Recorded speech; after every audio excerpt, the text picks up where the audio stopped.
আরো একটি বিষয় নজর রাখে, যেখানে 2014 টেট নিয়োগ দুর্নীতির মামলা, যেখানে সিবিআই রিপোর্টে ব্যাপক বেনিয়মের ইঙ্গিত কিন্তু মিলছে। নকল ওয়েবসাইট তৈরি করে লোক নিয়োগ, অকৃতকার্যদের পাশ হিসেবে দেখিয়ে নিয়োগ, কিভাবে বেনিয়ম হয়েছে তথ্য দিল এবার আদালতে বিচারপতি রাজশেখর মান্থার এজলাসে তুলে দিয়েছে সিবিআই। আজ প্রাথমিক শিক্ষা সংসদে বক্তব্য জানানোর কথা রয়েছে। আমি এই গোটা বিষয় নিয়ে চলে যাওয়ার চেষ্টা করবো অভিরূপার কাছে। অভিরূপা, একটি বিষয় নিয়ে যখন কথা বলছিলাম আরো একটি জুড়লো এবং রীতিমতো একটা ব্যাপক বেনিয়মের ইঙ্গিত কিন্তু মিলছে। একেবারে নকল পাশদের তাদের যোগ্য দেখানো হয়েছে। অভিরূপা,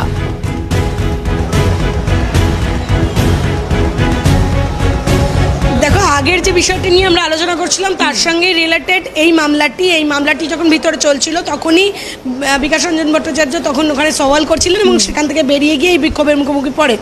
এই মামলাটির ক্ষেত্রে 2014 প্রাথমিক টেট, যেখানে সিবিআই একটি রিপোর্ট জমা দিয়েছিল। বলে রাখা ভালো, এই মামলাটি প্রথম ছিল বিচারপতি অভিজিৎ গঙ্গোপাধ্যায়ের এজলাসে। বিচারপতি অভিজিৎ গঙ্গোপাধ্যায় পদত্যাগ করায় সেই মামলাটি চলে যায় বিচারপতি রাজশেখর মান্থার এজলাসে এবং বিচারপতি রাজশেখর মান্থার এজলাসে একটি সিবিআই একটি রিপোর্ট জমা দিয়েছিল।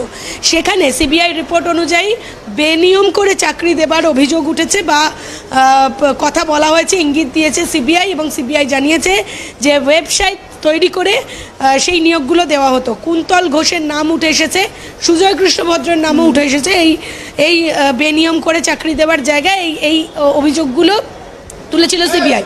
সেই মামলার ক্ষেত্রে পর্ষদের আজকে বক্তব্য জানানোর কথা ছিল, কিন্তু পর্ষদের আইনজীবী লক্ষ্মীগুপ্ত তিনি সাফ জানান যেহেতু ডিভিশন বেঞ্চে এই মামলারই একটি অংশ বিচারাধীন রয়েছে এবং সেই কারণে এই মুহূর্তে তারা সিঙ্গল বেঞ্চে এই মামলাটির কোনো রকম উত্তর বা সদুত্তর দিচ্ছেন না। যখন ডিভিশন বেঞ্চ কোনো একটি নির্দেশিকায় পৌঁছে যাবে বা মামলাটি শেষ করবেন, নিষ্পত্তি করবেন, তারপরেই তারা সিঙ্গল বেঞ্চের দিকে আসবেন, নইলে তারা ডিভিশন বেঞ্চের ওপরই আপাতত ফোকাস করছেন।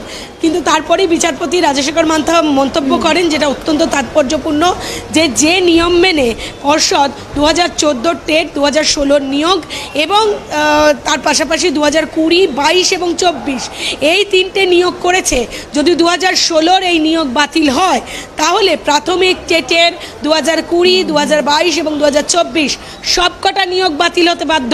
অর্থাৎ নিয়মটা কিন্তু একই এবং সেই জন্য যদি ওই ভুয়ো ওয়েবসাইট দিয়েই যেহেতু চাকরি হয়েছে বলে অভিযোগ, তাহলে যদি সেটা প্রমাণিত হয় তাহলে 2016 শুধু নয়, 2020, 22 এবং 24 সবকটা প্যানেলই বাতিল হবার একটা সম্ভাবনা তৈরি হচ্ছে। ফলত আইনজীবীরা মনে করছেন প্রায় 70,000-এর বেশি চাকুরিজীবীরা চাকুরি হারাতে পারেন।